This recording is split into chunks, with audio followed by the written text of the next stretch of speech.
All right, we are back. So, with Peanut Gallery talking about Tony Khan, I kind of wanted to follow that up with somebody who was wealthy, but wasn't in the wrestling industry trying to do this. Now, Tony Khan did it right where he surrounded himself with the right people. And arguably, like other rich people know this.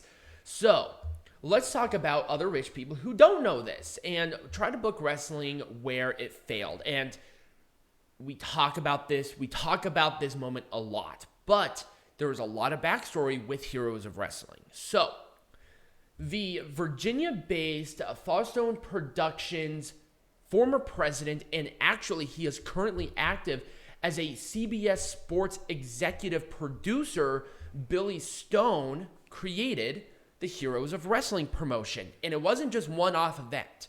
The original idea for Heroes of Wrestling was going to be the show to kick off a promotion where essentially what it was, they were going to take a core group of talent from those 80s, early 90s era and do a circuit around the country. And as they were going around the country, they would bring in the local wrestlers from those individual places, and they would strategically put themselves in those cities. So they'd go to Kentucky, or they'd go to Colorado and bring in like your big Van Vaders or people from Georgia Championship Wrestling who went to Kentucky after. And the kickoff was the Big Heroes of Wrestling show to establish the roster that they had. And I don't believe I need to go into further on how it went because we've already done a huge thing about Heroes of Wrestling. But I wanted to talk about this because, number one, Billy Wolf has been in the business. Even before this, he's had 15 years of experience in production. So he clearly knew in one way or form what he was doing. Heroes of Wrestling was not the great thing for him. But I want to talk about Fallstone Productions because he had a lot of money backing him because he was very wealthy.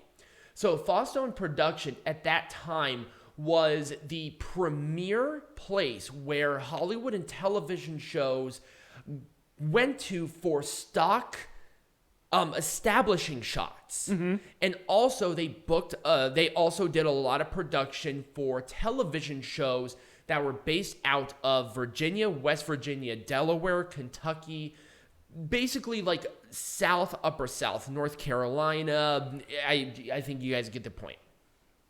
A lot of money was backing Heroes of Wrestling. I think the initial investment in it was like $5 million. And the production issues that they had with it were strictly because of the venue. Because they did it on a boat. They shouldn't do a thing on a boat. Because that's what Casino Magic was. It was a ferry. And it was a bad idea. Good in thought, but bad in practice. Now, one of the hardest hitting ones I think a lot of people will know when we talk about rich people getting into wrestling was Wrestlicious. Mm-hmm. And that was a investment project from, what was his name? Jonathan Vargas. Pretty sure that name is familiar to anybody who knows Powerball lottery failures. He was a 19-year-old kid who won the Powerball jackpot of $35.3 million. And he is now broke. He did a lot of ventures that did not work out for him. And one of them was Wrestlicious. And it was produced by Jimmy Hart and Johnny Cafarla. Yeah, Cafarla. And they were obviously known in the industry. Cafarla was more so in the indies, and Jimmy Hart, do I really need to go through the acronyms of Jimmy Hart? So, this wasn't a traditional professional wrestling show. Essentially what it was sketch comedy women wrestling. And this was in 2004, so there was a definite difference. So the characters were very, very upstrung, very high-end, and a lot of what they focused on were the backstage segments and rivalries, not the matches themselves. So they did one round of stuff, and there were rumors that they actually got Fox Network to air Wrestlicious, but it was only a rumor. That would have been huge if they did, because this was like 2009. Right. So they did their First thing, it was WrestleLicious Takedown, a couple of tapings there, and it aired. Different channels aired it, so there wasn't like one serious one, but Fox and its affiliates were not part of that. Right. And they said that they were going to be coming back in 2010, but that never happened. And obviously, poor Jonathan, $35 million. I mean, when you're 19 and you win a Powerball of $35.2 million, right, that's a lot of money to come into. There was one, this one was so awkward to find because there was, oh God, I have to scrub my computer. This one, there was not a lot known about the investor with the Naked Women's Wrestling League. But if you were wondering why it was really awkward. So it sounds exactly what you think. It was literally nude women in a professional wrestling ring. And this company went from 2004 to 2009. So not a decent little run within of itself. And the owner was Howard Mann. And I could not confirm if this was the actor Howard Mann or if it wasn't. But it was a big money backer who invested, I saw a range from $3 to $7 million into the project. Mm-hmm. And this did air on late night syndicated television. Okay. Obvious reasons.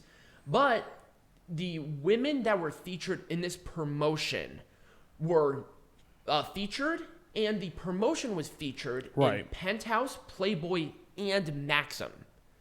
Okay. So really heavy hitters in that industry, and then also the models that were in those magazines throughout the course of life. Right. Were there. And actually the whole thing was, the whole promotion face was Karma Electra. Okay. So, obviously a name. Like, this was not cheap shit. Right. So, the problem here started when Karma Electra was released, or quit the company in 2007, and sued the company for breach of contract. They settled out of court for it. And the breach of contract was never given because it was a privately held company, and it failed in 2009. If you can find footage of it, we'll be more than happy to show it here. No, but we'll blur the shit out of it, but it might be kind of fun to like do a review on. That'll be on our Patreon. Maybe. Become a patron. We'll throw $5 at it. We'll watch it. So, let's talk about World Wrestling All-Stars, because this one was not an American-based promotion. This one was based in Australia and did tours throughout Europe. So the mastermind behind this one, it was in 2001, so right after when ECW and WCW closed. Andrew McManus, who owned a music... Sorry. Will you stop? Sorry. What are you doing? Sorry. Nothing. Okay. Adam? So Andrew McManus started the promotion to bring in a lot of those old WCW guys, and he had some heavy hitters once again. Now keep in mind, this was between 2001 and 2003. Okay. So names like Jeff Jarrett, AJ Styles, Christopher Daniels, Juventud Guerrera, Lex Luger, Sting, and among other larger wrestlers made an appearance here in World Wrestling All-Stars. And the commission for this promotion switched from Sid Vicious, because he retired, to Bret Hart, who actually did make an appearance there. But I think it started like right before 9/11, so Bret Hart couldn't travel. So unless he was there. And it actually was fairly popular, at least until 2003, because they were just bleeding money. But let's talk more so about Andrew McManus, who had the music production. Actually, it still exists. So he is currently still active within the music production and festival circuit in Europe. He was charged and served 20 months of community service and served no prison time for importing 300 kilograms of cocaine and money laundering. And they believe that the production McManus Entertainment was a big portion of that money laundering. And if you are in Europe, we have a lot of European fans. If you've ever been to the Ragamuffin Music Festival that started in 2008, that's a McManus Entertainment sponsored show. Okay. And that actually brings in, I think, like the last attendance for it that I saw was like 30,000 people. Yeah. So this is a pretty large venue, and they still make a lot of money. They're still going to this day, and McManus is still alive. So that's always good. But those are like some other like big time people who never really got it right as a part of wrestling. They just kind of went into it without really knowing the business. Right. And Tony Khan, thank God, he saw that ahead of time and made sure that he was surrounded by the right people to make sure that he was not going to become another statistic. Yeah, same thing with Ted Turner. Right. Ted Turner is another great example of that. He did the exact same thing. But at the end of the day, we don't know with AEW yet, but there we go. So when we come back, we're going to be not only making, somehow, AEW and Full Gear Majestic again, but we're going to make Pro Wrestling Majestic again.